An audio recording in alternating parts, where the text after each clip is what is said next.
Hey ladies and gents, welcome back. This is going to be part 2 to What If Naruto Learned the Flying Raijin Jutsu. Now, as I said in my last video, What If Naruto had a special dojutsu part 3. I was actually going to be making a gaming channel.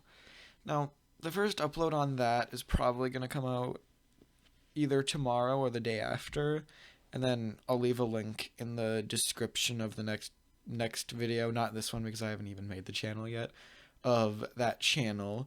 But now where I left off, Zabuza and Haku were killed at the bridge, and they were all heading back to the village where Kakashi said they should join the Chunin exams, so they do so. So that's where I'm going to start off, once again, on What If Naruto Learned the Flying Raijin Jutsu. So, they are going to begin the Chunin exams, and that actually starts off with the written exams, which everybody actually does. Same thing, other than Naruto, who, instead of doing what he normally does, of just not really answering the questions, he thinks of a strategy. Maybe he could go to the bathroom and actually just place a seal on somebody there. And then, when they go back to their test, Naruto could transform into that person he just saw and teleport to that person and like switch places with that person, because that's how proficient he is with his jutsu now. So he does that and he switches places with the person, quickly memorizing their test. And then he teleports back to where his seal was, and that's how Naruto ends up copying the test. So, with everybody passing the first part of the Chunin exams, it's the next part, which is the Forest of Death. So the Forest of Death starts normally up until the point where Naruto is taking a pee. And when the snake comes in, the snake is about to attack Naruto, and Naruto just seems to disappear from sight. Curious, the snake is like, wait, what just happened? Until he feels a massive blunt force trauma on the upper side of his head as his eyes lull up into his head and he gets knocked out unconscious. So now he runs back over to Sasuke, realizing that trouble's probably imminent if this giant snake just attacked him. So he runs over and sees this figure that looks very, very similar to him. And as he's about to run over there, this figure gets punched by Sasuke, who just calls him a Naruto imposter.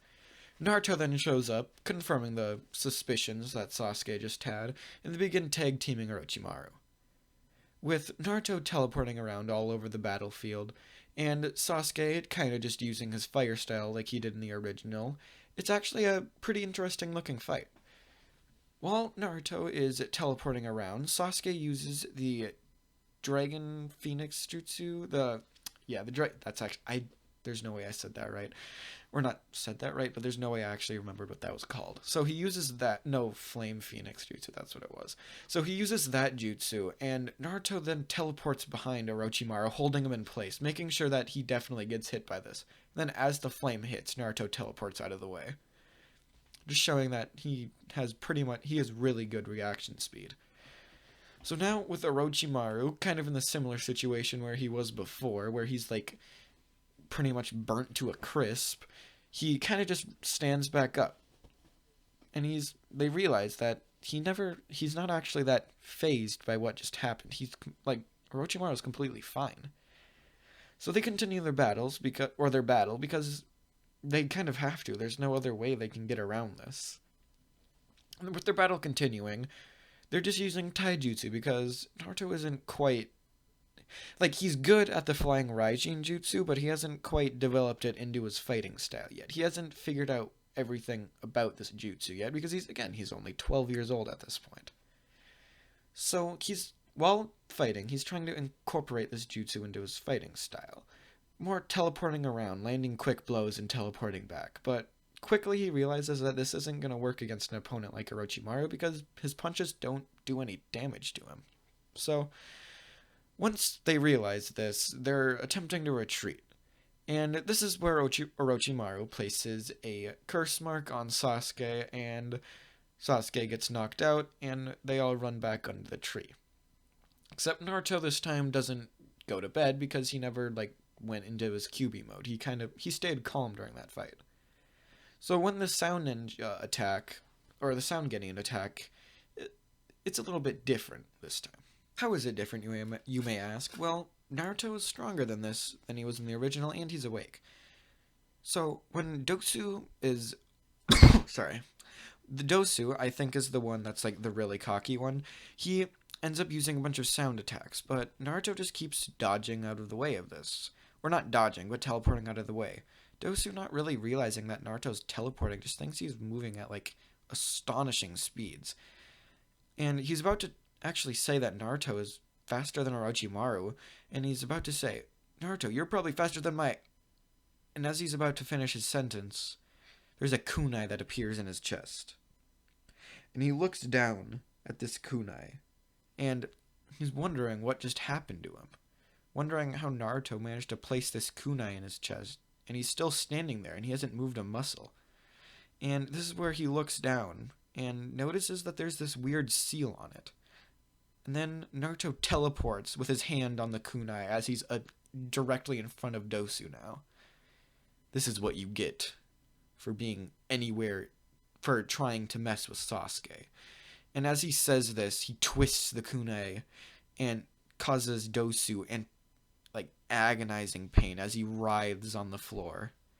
He now turns to the other two, the girl and the other guy that's there.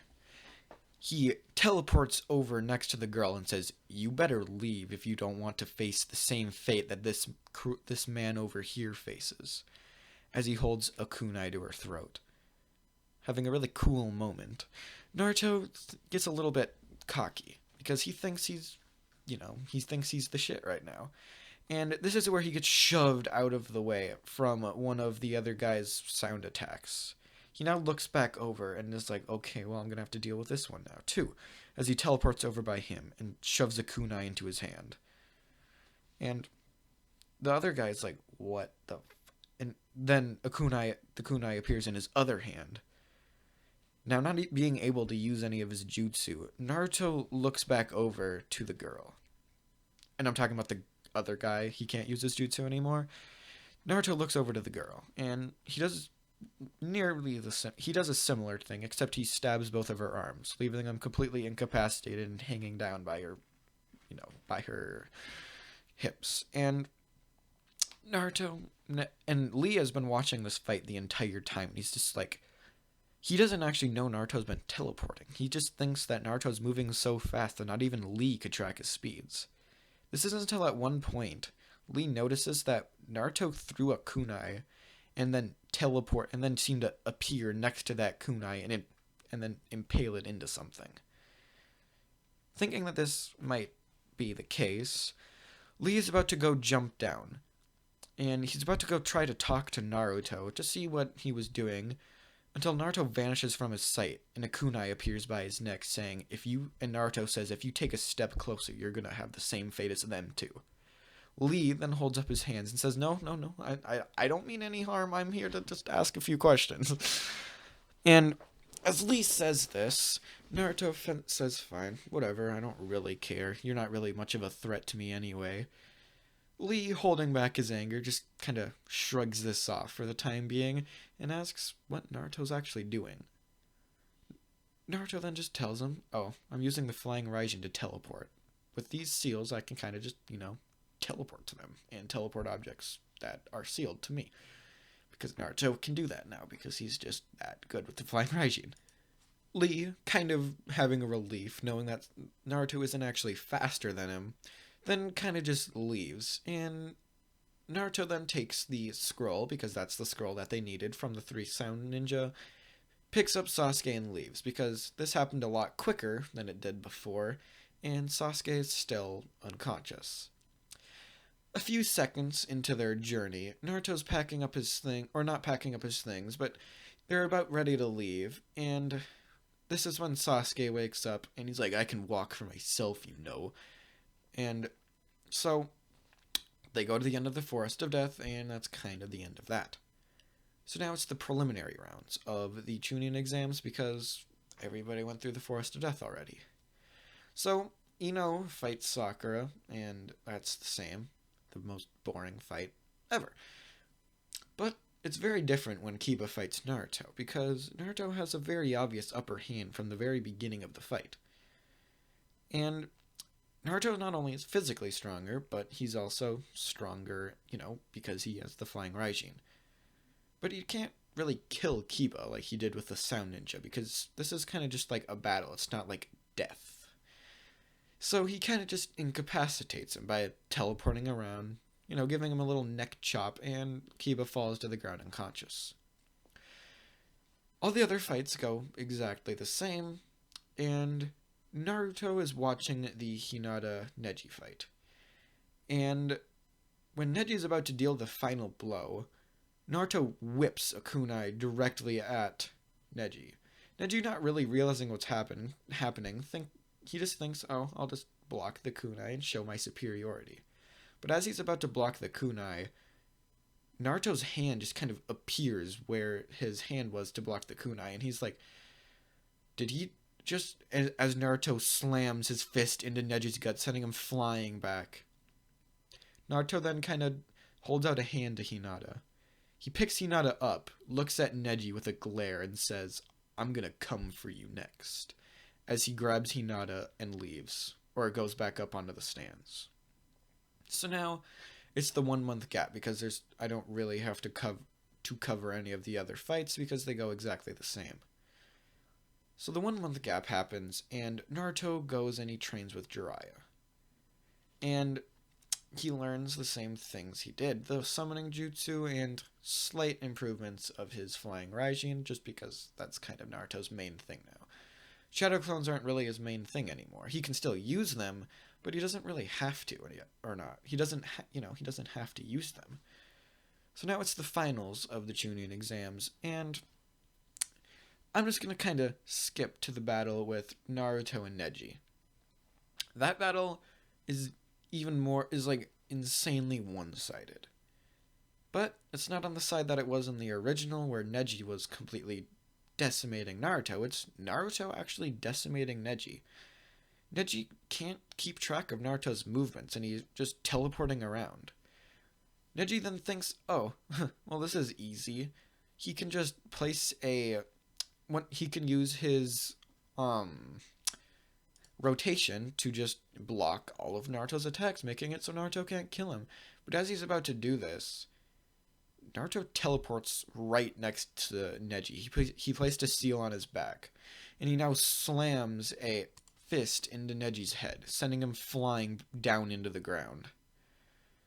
With a loud crack, Neji is knocked out unconscious just from one clean blow. So the end of that fight happens, and now Sasuke fights Gaara.